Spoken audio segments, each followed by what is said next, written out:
Old is gold একটা প্রবাদ কিন্তু আমাদের সমাজে বেশ ওয়াইডলি পপুলার। তবে সেই কথাটা আইফোন 7 এর জন্য কতটুকু অ্যাপ্রোপ্রিয়েট সেটা আজকে খোঁজার চেষ্টা করব। এই ফোনটা 2016 সালে রিলিজ হয়েছিল, সেই হিসেব ধরলে এটা 9 বছরেরও বেশি পুরাতন। তো 9 বছর পরে এই ফোনটা কোশ্চেন আসতে পারে, এটা কি ভাই স্টিল চলতেছে, বা যদি চলে তাহলে কেমন চালানো যায়, বা এখনকার সময়ে প্রযুক্তি আসলে কতটুকু ইমপ্রুভ হয়েছে, এই ফোনটা ব্যবহার করতে গেলে কতটুকু আসলে বোঝা যায়, সেই জিনিসটা জানতে পারবেন আজকে ভিডিওতে। তবে মূল ভিডিওতে যাওয়ার আগে একটু বলে দেই, যে কোনো ব্র্যান্ড নিউ অথবা পুরাতন ফোন কেনার জন্য এমকে মোবাইল পয়েন্টে কন্ট্যাক্ট করতে পারেন। ইভেন আপনার হাতের ফোনও কিন্তু তাদের কাছ থেকে এক্সচেঞ্জ করতে পারেন। বসুন্ধরা সিটিতে তাদের শোরুম আছে। ঢাকার বাইরে থাকলে নিশ্চিন্তে তাদের কাছ থেকে আপনারা কুরিয়ার করে প্রোডাক্ট কিনে ফেলতে পারেন। বিস্তারিত এই ভিডিওর ডেসক্রিপশনে দেওয়া আছে, যাদের দরকার তারা সেখান থেকে ডেফিনেটলি কন্ট্যাক্ট করতে পারেন। সো আইফোন 7 কে নিয়ে প্রথম যে কোশ্চেন সেটা হচ্ছে যে ভাই এই ফোনটা কি এখন চালানো সম্ভব? 9 বছর আগের একটা ফোন, এখনকার সময় যেসব অ্যাপস গুলো আমরা চালাই সেইগুলো এটাতে আসলে চলে কিনা। সো আমি সত্যিই সারপ্রাইজ হয়েছি এই ফোনটা ব্যবহার করতে, যে লাইক আমরা আসলে ডেইলি লাইফে যেসব অ্যাপস গুলো চালাই সেগুলো একদম স্মুথলি চলে। আমি এটা দিয়ে গেমিং করে দেখলাম মডার্ন কমফোর্ট 5, এত ভালোভাবে এটাতে খেলতে পারলাম। আই ওয়াজ সারপ্রাইজড এত ভালোভাবে কিভাবে আসলে পারফর্ম করতেছে 9 বছর আগের একটা ফোন। যদিও এখানে অ্যাপেলের A10 ফিউশন প্রসেসর ব্যবহার করা হয়েছে, যেটা 16 ন্যানোমিটার একটা ফ্যাব্রিকেশন, এবং এখনকার প্রসেসর গুলো কিন্তু 3 ন্যানোমিটার ফ্যাব্রিকেশন রয়েছে। সো এখানে কিন্তু হিউজ একটা জেনারেশনাল গ্যাপ রয়েছে। তারপরে এসেও আমরা যেসব কাজকর্মগুলো করি লাইক 90% কাজ এটা দিয়ে খুবই স্মুথলি রান করাতে পারবেন। ইভেন আমি একটা জিনিস দেখলাম যে এই ফোনটা দিয়ে এখন যেভাবে আসলে কাজ করা যায়, লাইক নতুন ফোন 18-20 হাজার টাকা দিয়ে কিনলেও এত ভালোভাবে পারফর্ম করা যায় না। হ্যাঁ, এটা অবিশ্বাস্য লাগলেও আমার কাছে এটাই মনে হয়েছে, এবং এত ভালো এক্সপিরিয়েন্স পেয়েছি আমি, সেটা সত্যি সারপ্রাইজিং। তবে একটা জিনিস, এটার যে ওল্ডার জেনারেশনের প্রসেসর রয়েছে সেই সাথে এটার বয়সও অনেক হয়েছে, যে কারণে এটা অনেক হিটিং করে, পাওয়ার অত এফিশিয়েন্ট না। বাট স্টিল যেটা বললাম, অ্যাজ পার পারফরমেন্স যদি আপনি হিসেব করেন, লাইক প্রসেসরটা আসলে কতটুকু জুস এখন আপনাকে দিচ্ছে, লাইক ফেসবুক বলেন, ইউটিউব বলেন, হোয়াটসঅ্যাপ বলেন, গেমিং করা বলেন, সেই কাজকর্মগুলো একদম স্মুথলি চলতেছে, এবং সেটা সত্যি সারপ্রাইজিং। এবং এখানে কিন্তু iOS 15 চলতেছে, তো এখন কিন্তু লেটেস্ট চলতেছে iOS 19। সো 4 বছরের পিছনে সফটওয়্যার দিয়ে চলার পরেও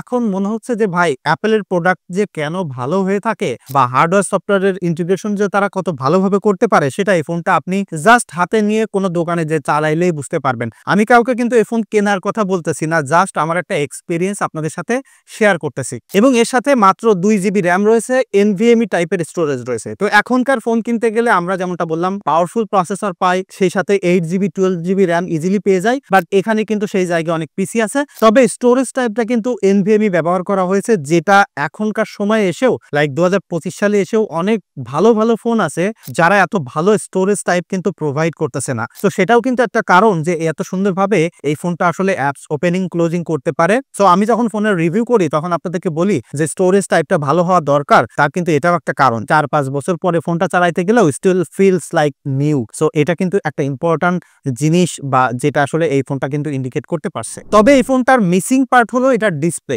এখানে কিন্তু 4.7 ইঞ্চির একটা IPS LCD ডিসপ্লে আছে।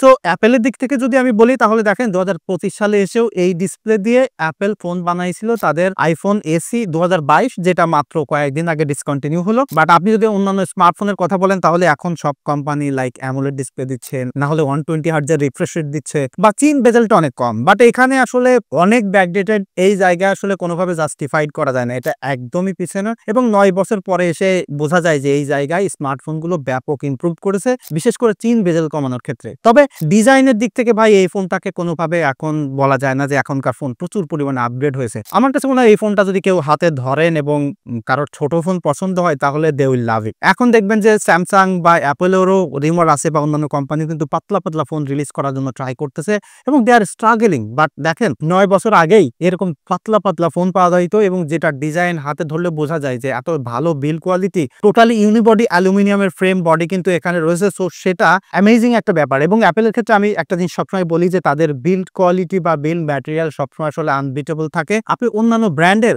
8-9 বছর আগের পুরাতন ফোন যদি ধরেন, বা মার্কেটে আসলে খুঁজে পাবেন না। বাট স্টিল এই ফোনগুলো রিফারবিশ করে হোক আর যেমনে হোক, স্টিল মার্কেটে আপনি পাচ্ছেন, এবং সেইগুলো আপনি হাতে ধরলে বুঝতে পারবেন এখনো আসলে rock solid feels like in hand যখন আপনি ধরবেন। সো সেটা ডেফিনেটলি অ্যাপ্রিশিয়েট করতে হবে অ্যাপেলের প্রোডাক্টের দিক থেকে।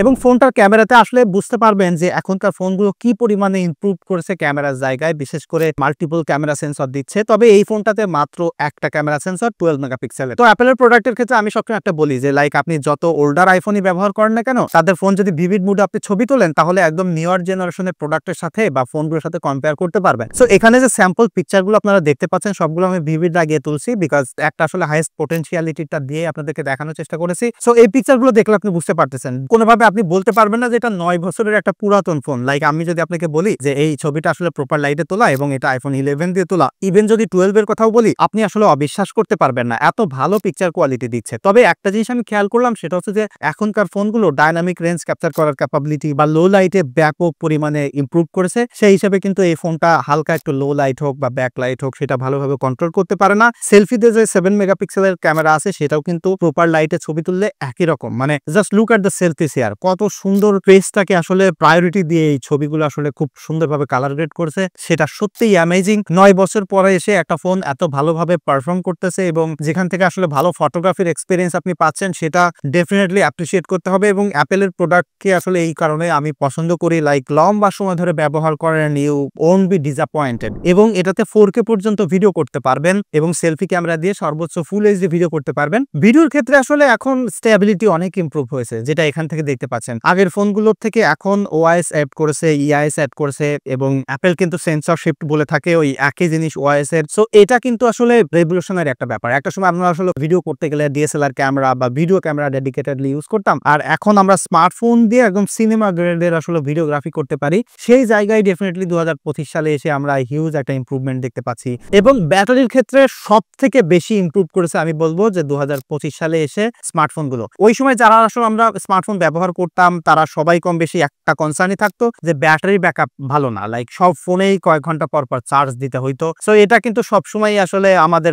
মাথায় থাকতো যে ফোনের চার্জ আসলে অত ভালো থাকে না। কিন্তু এখন 2025 সালে এসে দেখবেন যে 6000 7000 মিলিঅ্যাম্পিয়ার ব্যাটারি আছে এবং most of the phone like আপনাকে সারাদিন ব্যাটারি ব্যাকআপ দিতে পারে। সো সেই জায়গায় আসলে এই ফোনটা অনেক পিছিয়ে। এই ফোনটাতে ব্যবহার করেছে 1960 মিলিঅ্যাম্পিয়ার ব্যাটারি, যেটা সত্যি হাস্যকর, মানে সিরিয়াসলি হাস্যকর। এখনকার সময় এসে 1960 মিলিঅ্যাম্পিয়ার ব্যাটারি লিটারালি কোথাও নাই এবং অনেক ছোটখাটো গ্যাজেটেও কিন্তু ভালো বেশি ক্যাপাসিটির ব্যাটারি আমরা দেখতে পাচ্ছি। তো এই ফোনটা আসলে ব্যাটারি ব্যাকআপের দিক থেকে অনেক পিছিয়ে। এটা আমি 2 ঘন্টা এসওটি পেয়েছি এবং এটা প্রচুর পরিমাণে আসলে ব্যাটারি ড্রেইনও করে। বাট স্টিল আমি বলতে পারি 9 বছর পরে এসে একটা স্মার্টফোনকে যখন আসলে ব্যবহার করবেন এবং ব্যবহার করলে আপনার যে এক্সপেকটেশন থাকবে তার থেকে এটা আউট পারফর্ম করতে পারবে। অন্যান্য ব্র্যান্ডের ফোনের কি অবস্থা আমি জানি না।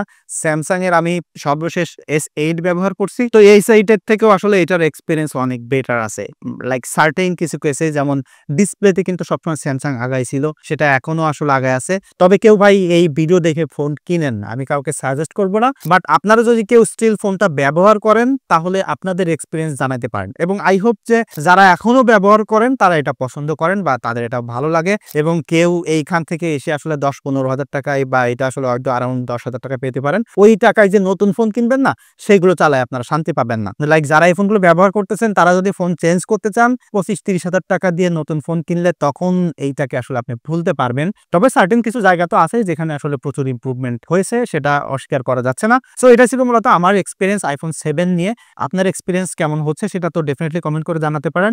আর কে কে এরকম ওল্ডার জেনারেশনের ফোন চালাচ্ছেন সেটা একটু কমেন্ট করে জানাতে পারেন। কারো কাছে যদি বেশি ওল্ডার ফোন থাকে তাহলে একটু কমেন্ট করে জানান। আমি আসলে এরকম ওল্ডার ফোনগুলো নিয়ে একটা সিরিজ করতে চাচ্ছি। সো কারো কাছে যদি থাকে এবং ভিডিও বানাতে হেল্প করতে চান তাহলে ডেফিনেটলি কমেন্ট করে জানাতে পারেন, আমি আপনাকে রিপ্লাই করে কন্ট্যাক্ট করে নিব। দেখা হচ্ছে আগামীকাল। ধন্যবাদ সবাইকে।